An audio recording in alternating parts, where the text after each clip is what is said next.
Thanks. Well, it's a pleasure to be here, and thanks to Arjun for inviting me. I wanted to go into some of the technology, but first I thought I should try to set up the circumstances, how it evolved into where we are today in terms of what NSA is doing and the disgusting activity of my country. I don't know how else to put it. When I first found about it, of course, I couldn't stay there anymore. It took me 2.5 weeks to get out of that agency. So, but first I should try to set the stage as to why this evolved this way, and try to answer some of the questions of why are they taking in everything, and do a lot of the technology and give you the idea. And some of the solutions, I've been talking to Congress, and they've been soliciting my inputs, and I've been contributing those in to try to add solutions to or ways and means of verifying what the NSA is doing, which they don't currently have, by the way. None of the courts and none of the intelligence community committees members have insight to be able to verify anything they're told by NSA or the FBI. And this is a very dangerous cooperation, which I'll get into toward the end. Is what's really private. This is not just privacy. This is really threatening democracy everywhere. I mean, democracy, your freedom and your way of government, if you want to keep it, you better start standing up and saying something, because this is getting very dangerous. And I'll get into some of the things that they're doing with it here. And you need to know about this, because they could literally come after you with guns like they did with me to try to suppress me. But I'm not going to fall for that. I'm going to stay here and do things. So initially, when I was working in NSA, I had the problem of mostly it was the Warsaw Pact and the Soviet Union. So I was doing military things and non-public crypt systems and things like code systems and data systems that were relevant to those targets. But then in 1997, I was elected to be the technical director of the World Geopolitical and Military Analysis and Reporting, which meant everything in the world. So that meant all the intelligence production in comment, that's communications intelligence, came out of the group I was the technical director for. So I had to be aware of the technical problems and try to help solve them wherever they were and wherever they exist. And that happened for us at that time. It was the exploding communications in mobile phones and internet and so on that was really the problem that was just mushrooming. And downtown they were telling we're getting buried, you know, and we're going deaf. We can't follow all this material. So we had to figure a way out of being able to look into that data, because terrorists were using it. The dope smugglers were using it. All kinds of criminal activities going across the net, and we had to look through it and try to figure out a way of pulling that kind of information out of it, and from my perspective, and still respect the privacy of everyone in the world. Okay, so, and I'll get into how I, since we talked to the lawyers, they said, oh yeah, you have this intellectual capital in your head, you're quite allowed to go out and build a commercial product that will do whatever you're doing here too. So I can show you that commercial product, which gives you some insight. At any rate, so initially that was the real problem, and as a part of that, we had to build in, we built in protections for basically everybody. It was capability with the protections would apply to everyone in the world that wasn't in any way associated or in near proximity to being associated with a terrorist or a money launderer or any other criminal activity. But as we were going along and building this, actually we had a very smart little team, about 5 people total. We built this entire program, which we called Thin Thread, that took an entire set of information from the antenna all the way back to analytic outputs, and I'll show you some of those here.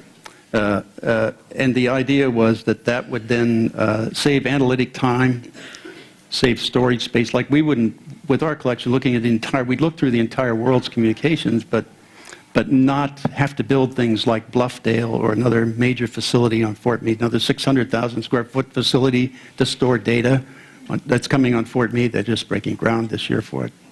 And another CIA facility, 600,000 square feet of that, you know, so they wouldn't have to build those facilities. Really, the approach we took basically didn't spend enough money, okay? That was the problem. Because we developed our entire system with about $3,200,000. That's it. So we had everything running from end to end for $3,200,000. And then we wanted to take on the terrorist problem, so we wanted to deploy to about 18 sites in the world. And that would have cost $9.5 million to do that. Because we were doing things remotely, like downloading. We would load all the code on systems that existed and just replace the code and then run with our code. That was the most the case, but others we had to deploy hardware and do the construction out there. But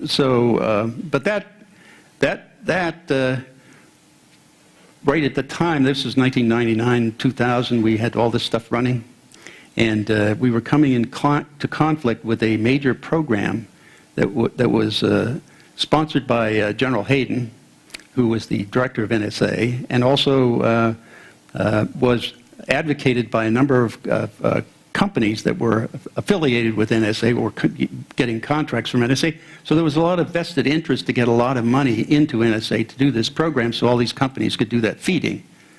And the point was that the NSA wanted to grow, so they had to build this big program and to get an influx of money to build a budget, to build a larger agency. But also at the same time, they'd be building up all these industries. Now, what that set up was what I called an incestuous relationship between government and private industry that is the relationship with all government agencies, by the way, where members of the agencies that are involved, whenever they retire, they get hired into these companies, into executive positions to help them run programs. And if there are problems with programs internally in NSA or any of the agencies, they hire outside executives from those companies to come in and manage those programs for them. Well, you know, that sets up that relationship as to where they can all get contracts out. Now, the way the companies do it is they don't want to sue one another. So what they do is they say, okay, you take the lead as the lead contractor in this contract, next one is mine, and then I'll subcontract part of it to you, you know, so that everybody gets a piece of the pie and nobody really complains and nobody sues anybody. So that's the way they've been operating for decades, okay? So when we came into conflict with that, it was pretty clear that we were going to be killed because we had proposed to do these deployments in January of 2001, which was a little over 7 months before 9/11, and we certainly would have picked up what their movements were and what they were doing when they did that by the rules and everything we had in place and the knowledge we had about the terrorists. So, but they didn't do that. In fact, later on, it was read into the congressional record that they were ordered to do that by Congress and given the money to do that, but even then they diverted the money. So it was such an issue because the difference was between spending maybe $300 million max to upgrade the entire world for NSA, or spending, like what they've done now, is probably on the order of $40 billion total over the last 10 years. I mean, their budget's doubled from $4 billion to over 10, and that's not including the military part of it, which means it probably raises it up to closer to $16 billion a year for each year since 9/11. So that's a lot of money, and that was what we were fighting, and that was what the issue was with our small program of 5 people. But they were mixed skills, so we were able to, and we focused in on solving the problem for the analysts to do this recognition of important things to see and all this flow of information. I mean, our objective was to do, or to look into at least 20 terabytes a minute flowing by to be able to pull out what was important. The rest of it we'd simply let go by because it wasn't relevant. It was, you know, you calling your spouse or your mother or whatever. That's not relevant to anything. So we would just simply let all that pass by. And then after that, 9/11 happened, and when 9/11 happened, I reported this to the FBI, by the way. There was a conspiracy to subvert the Constitution and violate the laws of the United States. And it involved President Bush, Dick Cheney, and General Hayden, and the director of CIA, Tenet. So those 4 made the central decision to violate the Constitution of the laws of the United States. also the privacy of everybody in the United States, and eventually they just incorporated everybody in the world. So, but when they did that, they had a couple of problems. One was how can they actually do this and make it happen without letting Congress know, or without letting the courts know and interfere with what they're trying to do. And the way they did it was they called this program a covert program. What that means is, under the law, that they're now at a minimum, or at a maximum, really, they can only notify 8 members of Congress. And that meant the ranking members and the chairs of the House and Senate Intelligence Committees, and the senior and major minority representatives for the parties in the House and the Senate. So that was a total of 8. So that gang of 8, that was what they were limited to. But they only originally did 4. That was the 2 Intelligence Committee chair and deputy of each of the 2 committees. So and when they got the brief, they were told they couldn't tell any of their staff. They were not allowed to talk with anybody else except the closed group that gave the brief, and they're the ones who were there, the members, the 4 of them. They were the only ones who could discuss that, and these were the ground rules for this covert program kind of definition, which meant that marginalized Congress. There was zero oversight or even a capability of oversight at that point, because even Rockefeller, in his letter in 2003, when he first got his brief as the minority member at that time, he said, "I'm not a technician and I'm not a lawyer, and I can't really. There's no way I could compete or contest this." Well, I mean, it was pretty easy. It was very clear that taking in the communications records of every U.S. citizen is a violation of the constitutional rights of everybody, just on U.S. law alone. So they could have simply said, "Look, this is a violation of the Constitution. Either you stop this, or we're going to start impeachment proceedings." That would have been real simple. But they didn't do that. I mean, they bought into it. Not only that, they bought into a lot of other CIA programs and things like that, rendering and torture and things like that. That was all bought into at that time. And it was done by, at the time, the deputy or the ranking member on the House Intelligence Committee was Nancy Pelosi. So she was the first one read into that. And that's why when she later became Speaker of the House, you know, the House has to impeach in our country, so that's why she said that impeaching George W. Bush is off the table, because George had that little lever on her. Well, you're a part of this. You know, if you're going to impeach me, you have to impeach yourself. That's why she said that impeaching him is off the table. So that's how they made Congress impotent in this issue. And the courts, by the way, they didn't even tell anybody at the courts. They bypassed the FISA court totally until early 2003, I think it was, and then they started talking to and briefed in the senior judge on the FISA court, but that was it. And the limitation was there to that judge only, and that was the condition of the briefing. So that marginalized that court. Okay, so they effectively had no capability of oversight of this program. That's the way it started, and it was reviewed every 45 days for renewal, and the review process went like this. Well, the director of NSA and the director of CIA have to verify that it's still a valid program and it's required, and the attorney general has to sign off that it's legal. Then it goes to the president for approval, and that's it. Okay, that was the approval process. So this is your cabal doing this. This was in effect creating a secret government inside our government, making the secret constitution that now are the rules for how we operate. And so when they started that decision was made a couple days after 9/11, probably around the 14th of September, and then they started action to implement it right after that. So they had to buy the equipment, and the equipment started showing up like in the first week of October.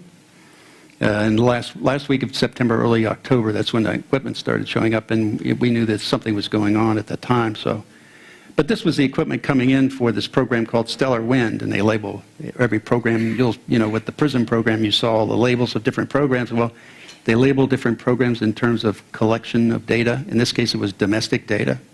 So this was labeled Stellar Wind, and then they have other names for other programs like Fairview and others up there that you saw on the upstream.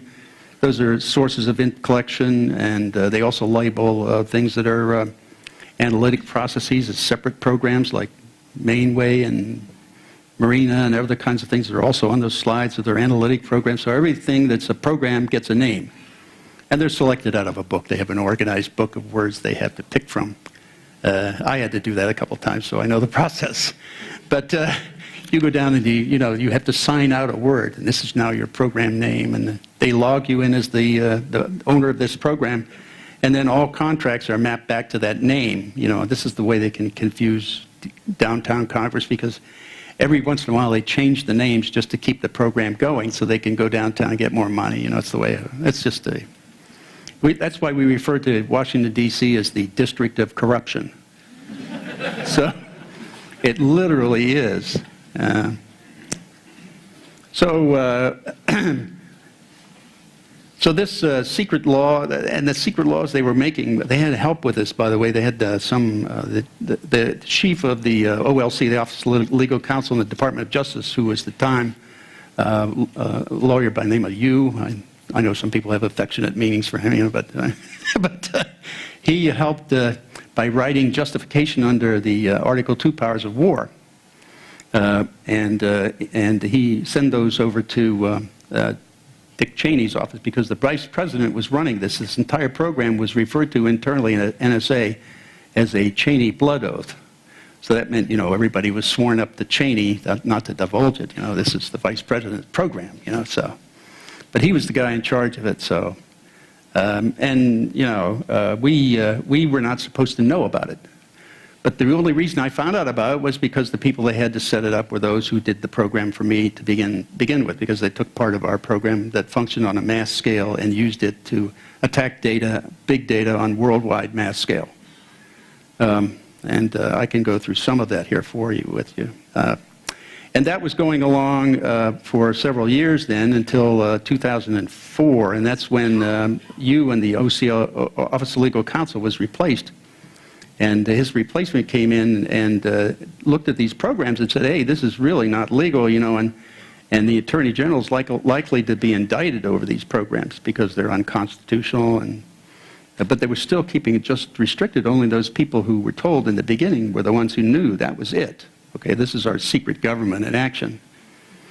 So these are the ones I reported to the FBI as the conspirators subverting our Constitution. So they didn't do anything about it, though. But at any rate, they were all part of it. They were part of the cover-up. Okay, the Department of Justice and the FBI were all part of the cover-up. Once they discovered it and were running for a couple of years, then they were going to keep it going no matter what, because they kept giving the excuse that we have to do this in order to stop the terrorists. If we don't do it this way, we won't be able to stop terrorists, And that was absolutely false. It's just another set of technobabble they were throwing at Congress and everybody else to bamboozle them. That was all they were doing. So this was rather a disgusting operation they had running. But that was what was involved in the hospital visit to Ashcroft in 2004, and that was what a good number of lawyers out of the Department of Justice were about to resign because of this program, because of the legality of it, and so on. And so after that blew over, I wasn't sure, because I was out of NSA at the time, so I didn't really know what the modifications they made to appease these people so that they wouldn't resign and make a big stink about it, so. But they did something, and I wasn't quite clear what that was. From the end result that I see or have seen on PRISM and the various other programs, they didn't seem to do very much. They didn't do much at all. The NSA IG report that they issued in 2009 kind of just laid out some process they had to go through, at least a paperwork process, that they had to go through before they could look into the data. But that was really not something that was what was put in print, not necessarily what they were doing. Okay, that's why we had these other leaks came out that said, well, some of the people in NSA were looking into all the data to check up on their lovers or wives, to make sure they weren't cheating on them, and that was called love intelligence. That's what they called it. So this was what was going on in NSA. But what he was saying to you, what it says to you, very simply, is it gives them, they have access to this data, and they have no real control of who does what with that data, or to it. Like Snowden could drain it all off, and they didn't know that he was doing it, because they have no monitoring system looking at the network interactions going on in the network to see what people are doing, or having the software to diagnose what they're doing. They don't do that. That's what we were doing under thin thread. but we were just a thin thread small program. See, they had to get rid of us. So. But that was the logical way to do it. We didn't want analysts coming in and abusing the system, so we wanted to then, make sure that we monitored everybody that came on the network and what they did and where they went and how long they stayed, so we would have an idea how to follow them. And if they were analysts coming in and they weren't doing the right thing, you could see some of the problems with their analytic approach. You could then recommend courses for them to take or try to give them training, things like that. So. But after that DOJ issue in 2004, they then expanded it beyond the gang of 4 plus the chief judge. They added the other 4 to the gang of 8. That was it, as far as I know. That was the extent of it. So we had a larger set of people, right? 12 or 13 anyway, who knew about this program. That stayed that way basically until the New York Times exposed some of the program in December of 2005. That exposure at that time it opened up. It mainly focused on the warrantless wiretapping, but they also talked about the metadata mining a little bit, but they didn't really do justice to that. So. But after that one, it was only 2 weeks after that Judge Robertson resigned from the FISA court. That's because he didn't know about the program, and it made him look like he was a fool being on this court that had basically no function over overseeing this illegal program. And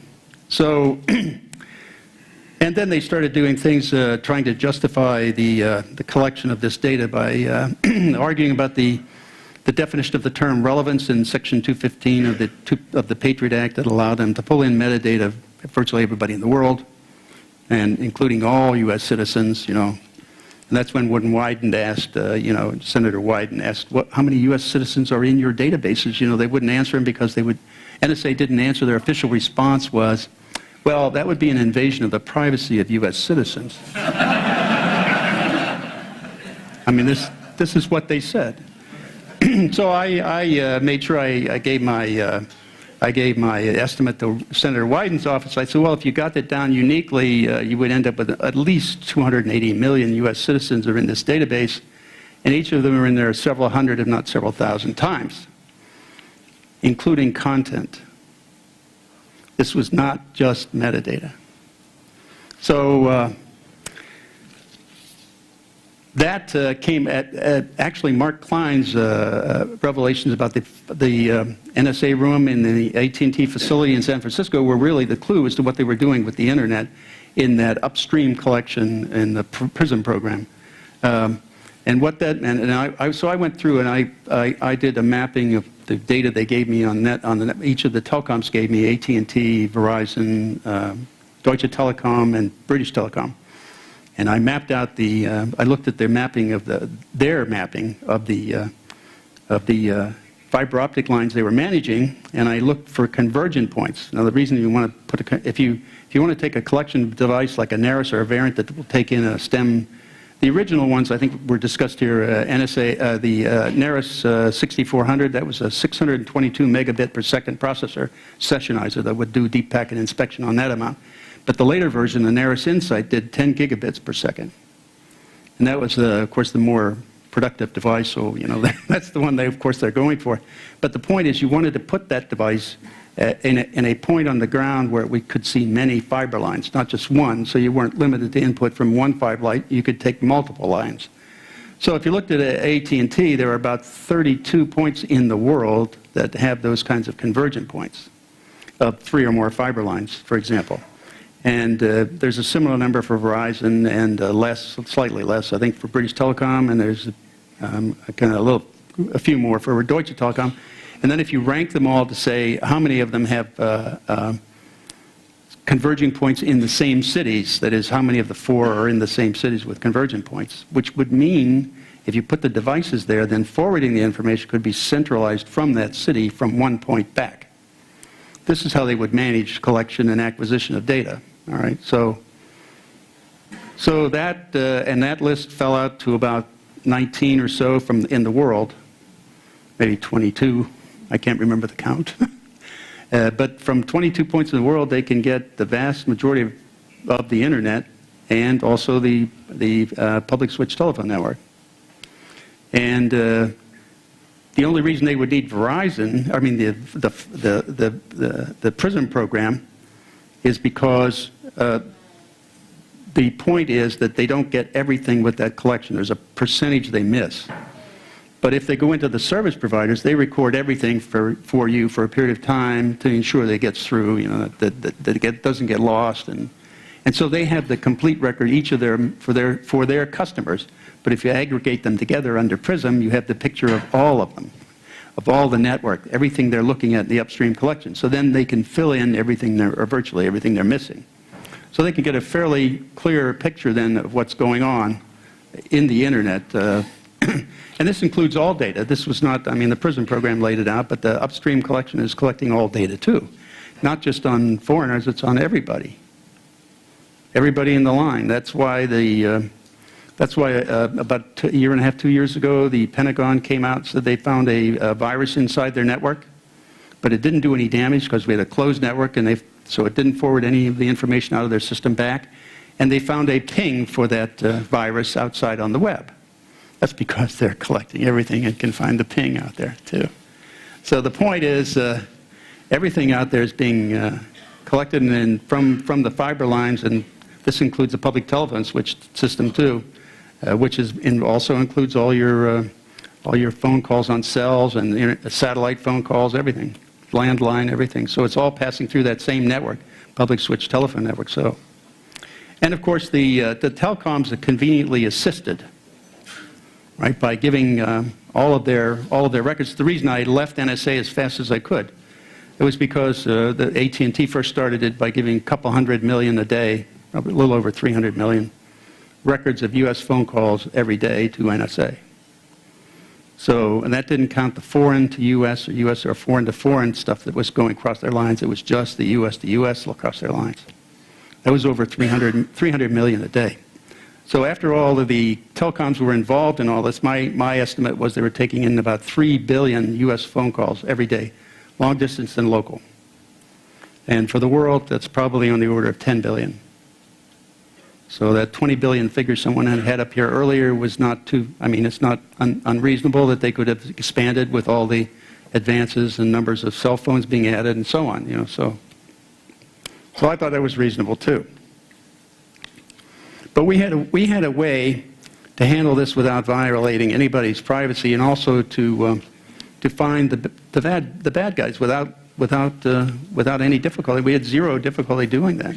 With all the attributes of the public switch telephone network and the internet, I mean, we had no difficulty in finding devices or people anywhere in the world, even if they were using, you know, arbitrarily assigned or tentatively assigned IPs. You could still backtrack and find foreign, and then you could try tracking back into them. There were ways to do that. And we were picking up all kinds of things that were going on in the world that we were supposed to know about, but and it was the responsibility of NSA to report these kinds of things, and we, of course, did, but when they killed us, of course, all that stopped. So, but let me give you an idea, then, of what the technology is about and how that would work, and this was a suggestion I sent down to Congress because they were soliciting our input. We actually have some positive things happening in the U.S. I didn't want to be totally negative here. Congress, under Representative Amos and a few others, are pulling together to try to unfund NSA's activity. And they tried to pass a bill in it was late July or early August, and that failed only by the actions of the President and General Alexander coming down screaming, "You can't do this," you know, and then there were, by 12 votes, they lost that. Only 12 votes. But since Snowden's stuff, and I look at Snowden as an absolute whistleblower. He has done a public service for the entire world.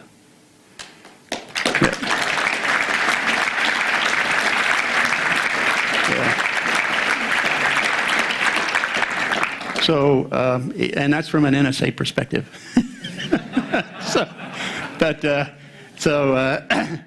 But they've solicited our input to help change the mindset down there in Congress. And since then, some of the following Snowden revelations that have hit the papers and been published. Now Representative Amos says he's got the votes to pass the unfunding bill in the House. Now they're working in the Senate. So this is, and Wyden and Udall have a core of people that they're working with over there, and it is evolving. They're getting more and more support, more and more senators coming online.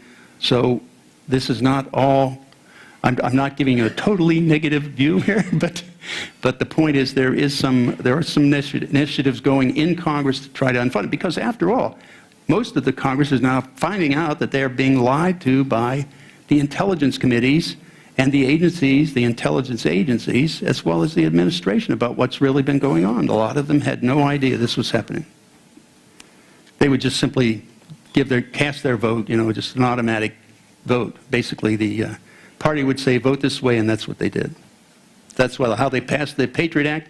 I mean, Representative Sensenbrenner, who wrote the Patriot Act, said, when I wrote this act, I never intended you to be able to do this. This was written in a way that I thought would prevent you from being able to do this. And he was just wrong, because they created a secret interpretation of a word, just like they created a secret court, like they created a secret cabal, if you want to call them that, a secret government, operating in secret, creating secret constitutions and secret laws. Now they're being exposed. Now they're all scrambling around and running, and even the head of the FISA court, Reggie Walton, came out a couple of weeks ago saying, in August sometime, saying, well, we really don't have a means of monitoring and validating what NSA is telling us, So he's admitting that they're impotent against NSA. I mean, this has been traditionally true. I mean, the FISA court in August of 2002 found with the FBI that they had misled them on at least requests for 75 warrants. That meant, they were lying to them. So here they are, and since the FISA court only hears the government side, they have no way of knowing anything. There's no adversarial relationship in the arguments involved in the request for warrants in the FISA court. It's all done in secret by a limited number of people. And by the way, if they don't find a judge on the FISA court that will agree with it, like the Verizon thing, they'll shop it around to another one until one signs it. So, what kind of a court is that? I'd recommend they all fire them, get them all fired. Way to fire a court, by the way, in the United States, it's unfund them. It's a congressional action. You unfund that court, they can't operate. They're out of business. You don't have to actually, impeach them. So, at any rate, this is kind of what everybody's been talking about, tracking a person.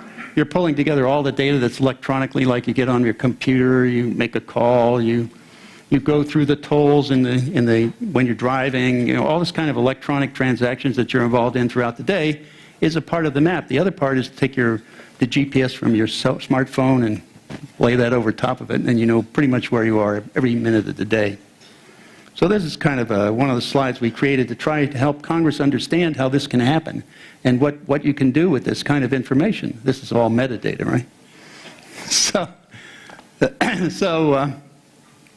for us, that meant, and these, by the way, I had these slides in here, are the points, like here you see, this is, what, New York. I had that going. Yeah. There, New York, see New York, New York, and New York. All of these have major convergent points in that city. So that's the most likely place that they have them, and then same in Los Angeles and so on. So I tried to rank them that way. And then this goes throughout the world. This is only in the U.S. 80% of them are here because that's where most of the fiber network is. But then you see you can get in, oops, sorry, boy, it really moves along quickly. There, this is still in the U.S. These are single ones. Also, they're convergent points, they're candidates. And then you go internationally. And you can see AT&T's in Frankfurt, and so are British Telecom, and so on. So this kind of, up until this point, ranks you can come down to the multiple cities, whether the multiple service providers having convergent points in the same city. So that gives you some idea of where the numbers are that you would want to put devices to collect all this information. That would give you a view into the almost everything on the net, and almost everything on the fiber lines, including the public switch telephone networks. Satellites, of course, can be handled separately, but you can get cooperation with the service providers there, too. So, I mean, you know, by the way, in the Verizon order from the FISA court, it gave the serial number of BR 1380. That was the serial number for that. Well, BR is business records, right? So they're labeling the business record requests in the same series. So that was the second order to Verizon in the second quarter of 2013. So they're each getting one every quarter, and that's what Feinstein said, the chair of the Senate Intelligence Committee. They're doing it every 90 days. So what that meant was that was the second order to Verizon. Now you have to postulate that they did them in order of participation, in order of cooperation, so the telecoms were first. So that meant, and my choice would be AT&T and then Verizon. So order one should be AT&T quarter one, order two, Verizon quarter one. And then all of the other telecoms, and then it went into banking and other kinds of collaborative efforts, so to speak, with other companies. So, but if you take that up, then the first order in the second quarter should have been order 79. That should have went to AT&T. That would mean there were 78 companies participating in this business records sharing with NSA. Okay, so then our point to be able to look into 20 terabytes a minute was to do a graph of the participants, who's communicating in the network. Not necessarily what they're saying, just get an idea of how the people are relating, who's relating with whom, and also what their communities were, how they operated, who they were dealing with, and that gives you their social networks. So you can just envision our whole concept was to graph everybody in the world, and then use that graph to filter data out as it was going by.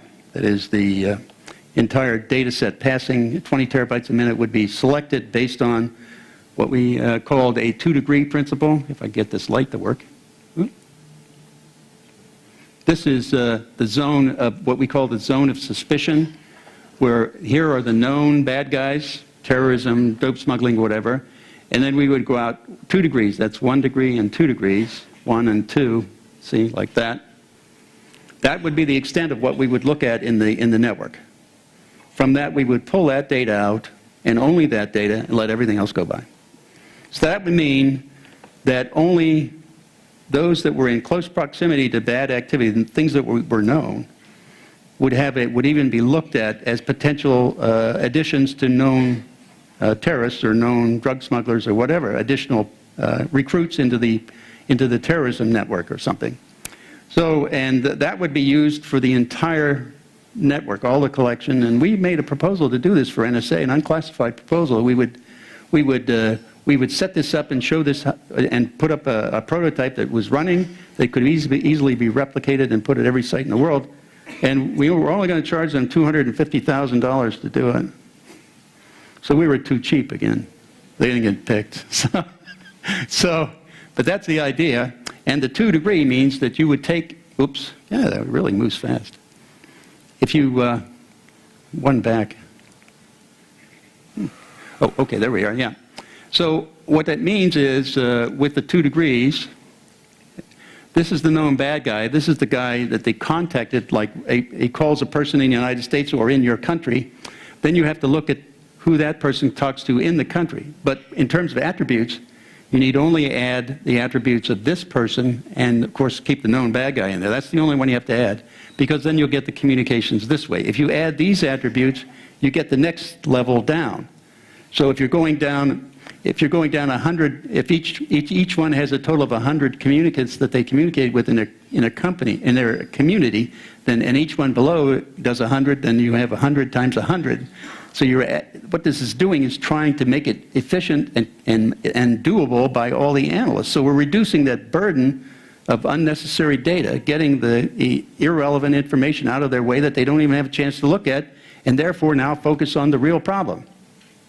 And this is primarily what they're doing, is making themselves dysfunctional by taking in all this data. That's been my main argument against them from the very beginning. The reason you don't want this data is because it burdens your analysts when you do word searches, which is not the way to do it either, but they do it, and they get all the results from everybody in the world, not just the known bad guys or the zone of suspicion. They go far beyond that to everybody they've got, everything in their database.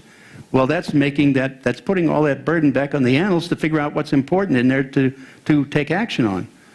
Well, you're making them dysfunctional. That's why they missed the bombings in Boston. That's why they missed the shooter in Fort Hood. That's why they missed the attempted bombing in Times Square. It was a regular police activity that got all this, okay? The Times Square bomber, right? Because he had a malfunction. But that you have to be able, whatever system you design, you have to make it so that it makes it possible for people to be able to use it and make effective decisions from it. That it's never been designed by any programming system put together by NSA from the beginning. This was the first one to try to do that. And they're still going that way, so that means they're dysfunctional, basically. So as programmers, you need to think of the entire enterprise.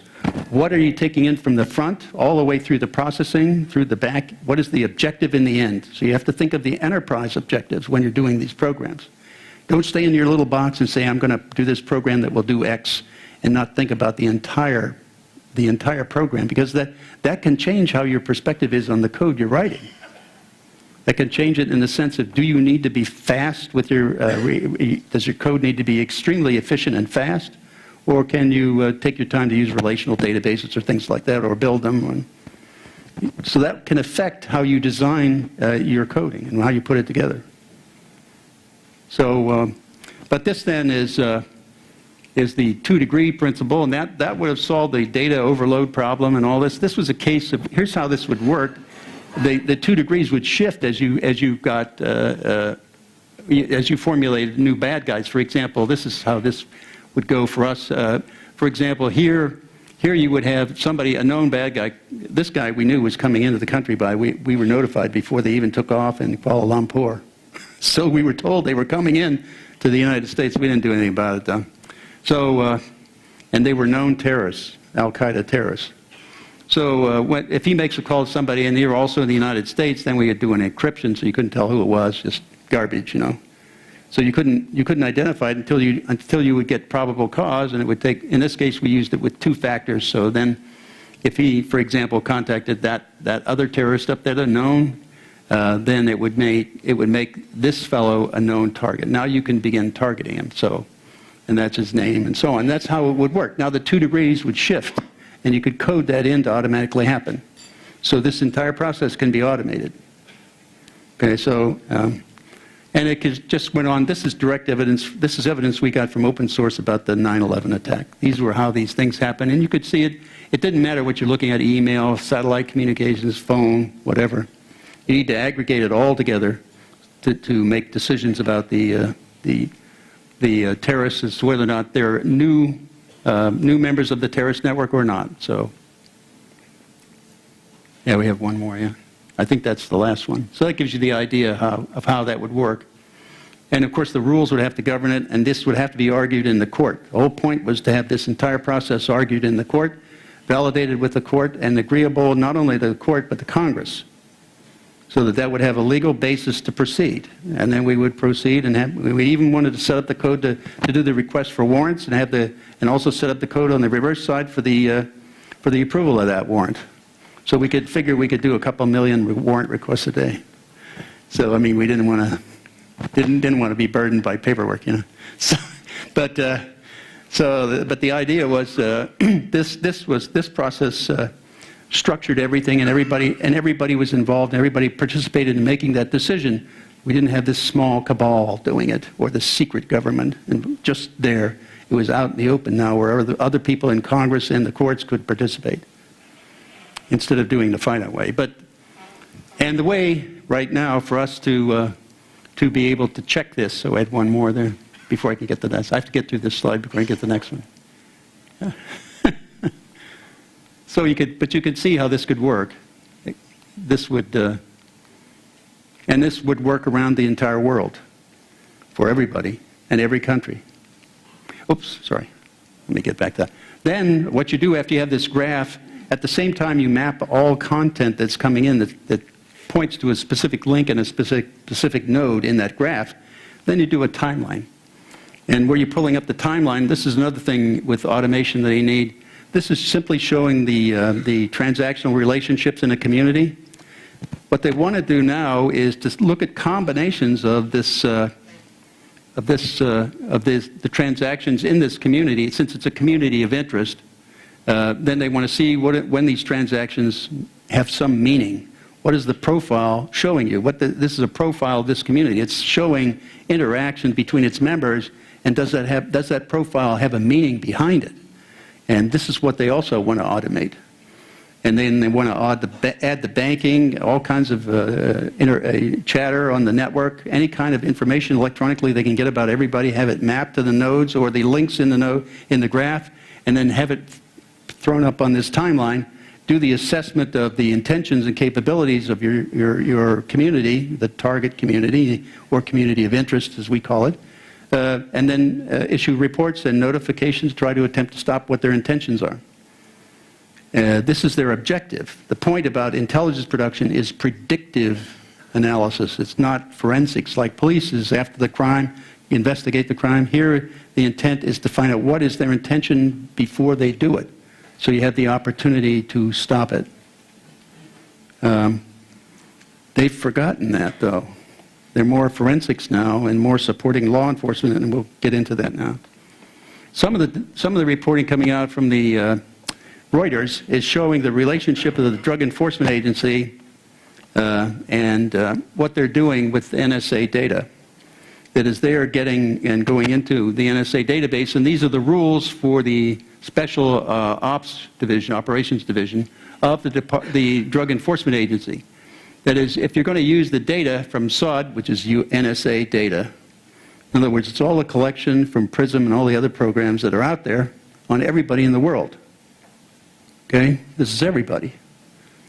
The law enforcement is now using this data to point their local and state police to go arrest people, right? And when they do that, I would also make a point here that one of the main points to take in is foreign counterparts. That means your police agencies. Okay, how many of your agencies, other than Interpol, also have relationships with the Special Operations Division or the Drug Enforcement Agency or the FBI? Because the FBI's got the same access. So this is now subverting our judicial system. And now when you find out the other rules that they have with it, this is now what they do. I mean, I'm sorry, I forgot to point out the other thing that was important. The other one is you're not supposed to tell the courts that where you got this data from, and you're not supposed to tell any of the attorneys, either prosecutors or defense attorneys. This is a violation of the Fourth Amendment rights of everybody in the judicial system. This is subverting our entire process. Justice process is being scrapped here. This is a police state. So the next is the rule after they start using the NSA data to acquire people is to do a parallel construction. That's their term for, let me create the circumstance which will justify me stopping them in the first place to substitute for the data I really used to stop them in the first place.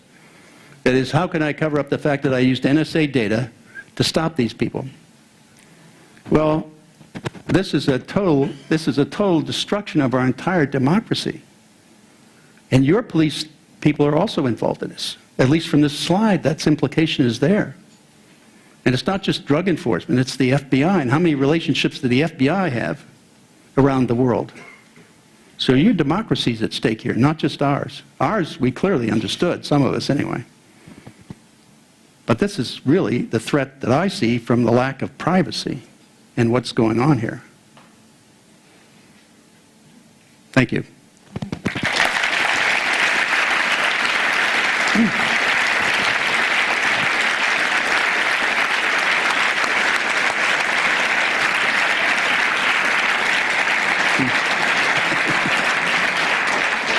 Yes, questions? Does anyone have any questions? Yeah, well, there's a couple. Yeah. And who got the other microphone? Thank you.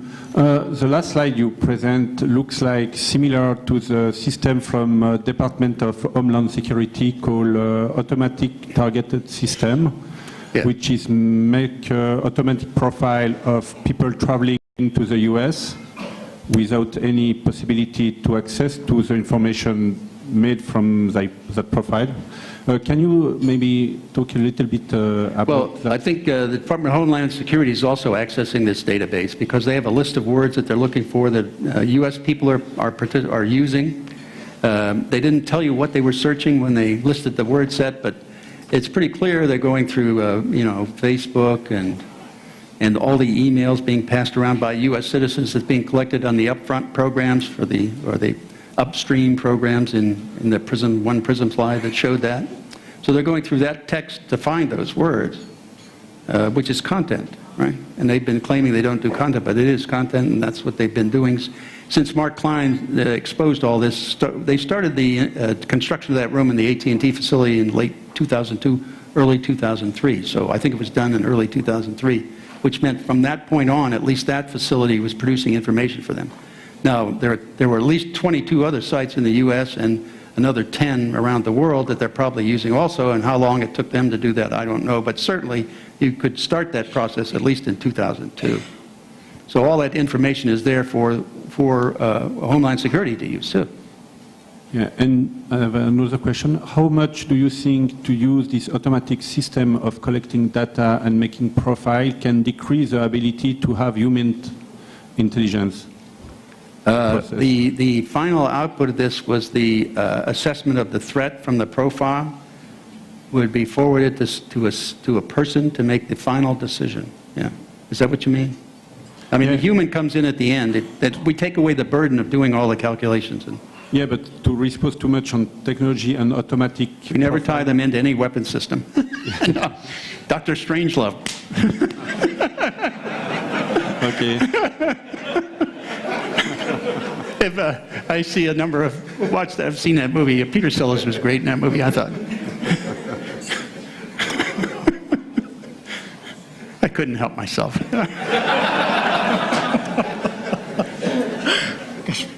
He also, by the way, was in a wheelchair, for those who didn't see the movie.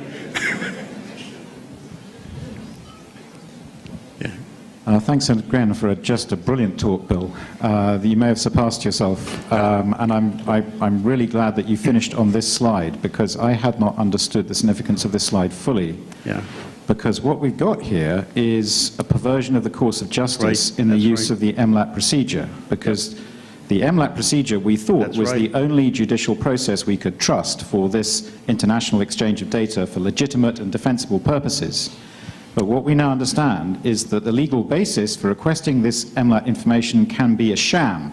Yes. And presumably, if it can be a sham in one direction, it can be a sham in the other direction, too. Yes, they get requests, for information, So the point is that it's a total subversion of the entire judicial system in all the democracies, not just ours. So this is actually very, very interesting, because this really gives us an angle of attack that we didn't have before, and I'm going to be thinking about this slide a great deal over the next week. I pushed all this stuff down to the Congress too, because I wanted them to be aware this is really a serious breach of our Constitution and laws.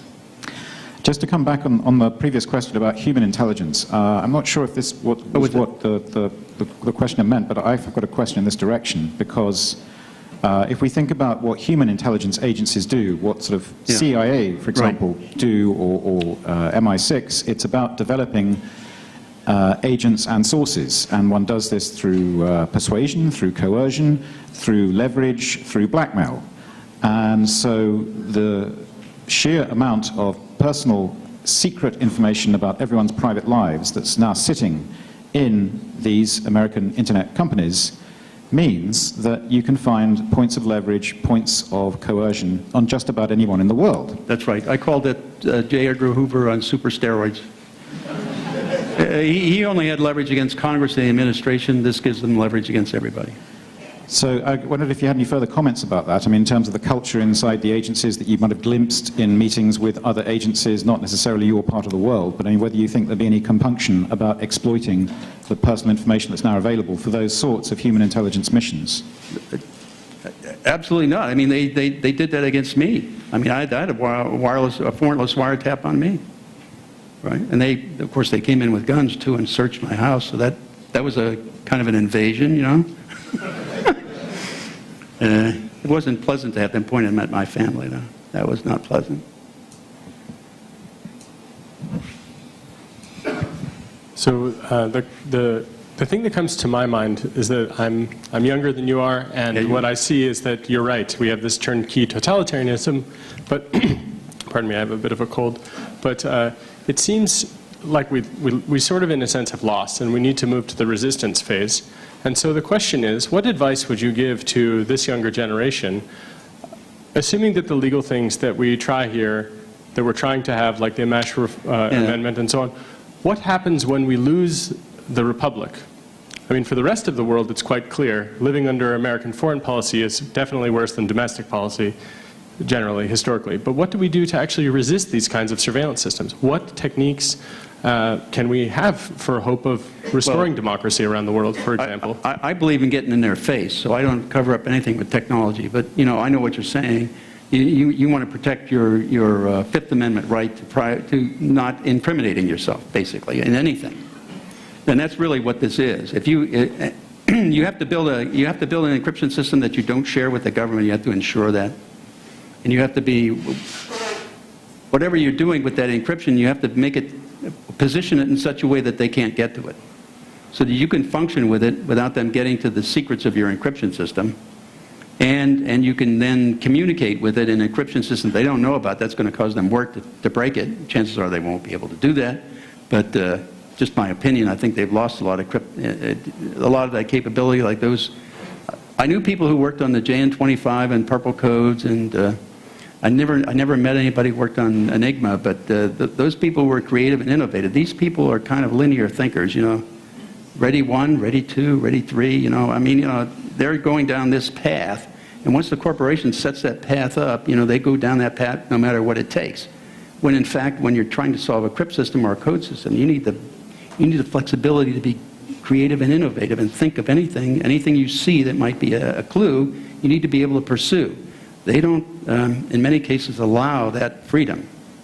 Okay, so in fact, people who exercise that freedom to do innovative things sometimes get hammered because they're opposing a money-making program, for example, or they're going against a policy set by the administration of their particular area, and they don't want them there, so they get rid of them, move them to somewhere else. You know, those kinds of things happen. That's what people do in the intelligence community, and it's all done in secret. By the way, they are not audited. The U.S. government does not audit the CIA, the NSA, the DIA, or any of those intelligence agencies. That's why someone was talking about auditing. They're not audited, and they should be, because they squander billions, tens of billions every year. And that would help. And so we got to make, as others have said here, we have to make these people accountable. Well, that's one of the ways you hold them accountable, in them is spending money. But if we fail to do that, I guess the question is, when you look at, for example, how the Argentinian dirty war was fought, where they did analysis on phone systems, or the Colombians trying to find DEA agents in the 80s, what we see is that network analysis, graph analysis, that stuff is very powerful. Yep. So is there really, I guess the question is, other than really reinventing the whole internet, reinventing telecommunication systems, do you see that there are real avenues for resistance in the current system as it exists right now, or are we just totally screwed? I think, personally, I think we're totally screwed. No, but I don't think Thanks we have. for the hope, Bill. I don't think we have a lot of. I think we have to go at this from several avenues. One is the law, from the perspective of law and issuing law. That's why I'm trying to make some of these people who don't even use email down in Congress smart on it, so they can start making smart law. And then we have to have a way for them to verify that what they're being told by these agencies, because you can't trust any of them anyway. I know these people. I know Alexander and Clapper personally. Not wittingly, but, you know. I had to do that. Sorry. But, no, I know these people, and they don't. That's exactly, yeah. He's got less hair than I do, I think. Okay, I'm sorry. So, a very quick question. Why are you able to sit here and talk about this, whereas Snowden's in Moscow? And you obviously passed through having your family threatened. We've seen people who had to escape the US to be able to talk freely. It's really simple. They really pissed me off. But So how I'm do you going to get in their protect- face. How I do you don't- protect yourself? Are I you don't. acting I'm on a not- legal I'm not- basis? or- If it happens to me, then you know what happened. So I'm out there, I'm trying to goad them on anyway. I want to be in their face. So that's what I'm trying to do.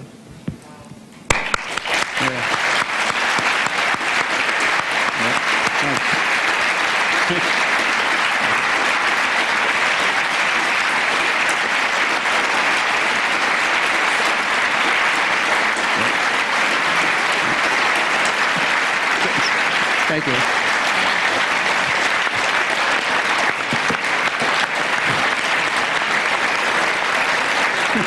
Thanks. All right. You're embarrassing me. Thank you. Thank you. Thanks. Thank you all very much. Thank you. And thank you all for still being here, because we still have another talk to go. Yeah. It's a long day.